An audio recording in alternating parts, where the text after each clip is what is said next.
За минувшие сутки в республике ликвидировано 6 лесных пожаров, локализовано также 6 очагов. Продолжается борьба с 14 возгораниями. Более подробную информацию о ситуации с лесными пожарами расскажет Владимир Иванов, руководитель лесного надзора Министерства экологии, природопользования и лесного хозяйства республики.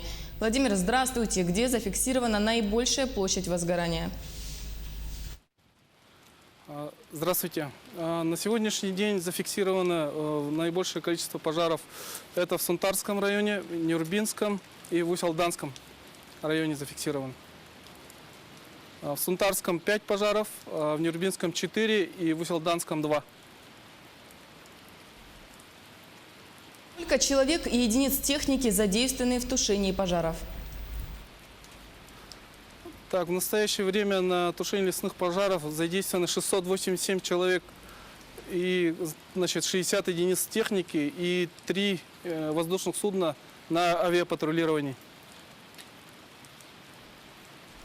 Для помощи в тушении пожаров в Якутию прибыли 40 камчатских спасателей. Известно, что в первую очередь аэромобильная группировка отправится в Усть-Алданский район республики.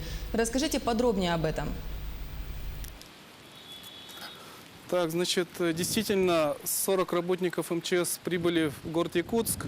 В настоящее время они будут, направлены в Усть-Алданский район и, в другие районы, где, наибольшее количество пожаров. Это у нас, например, Сунтарский, Нюрбинский районы. А какова ситуация с задымленностью в республике? Задымленностью в республике действительно есть задымленность незначительная, но оно не превышает нормы ДПК и по информации Роспотребнадзора. Спасибо вам большое.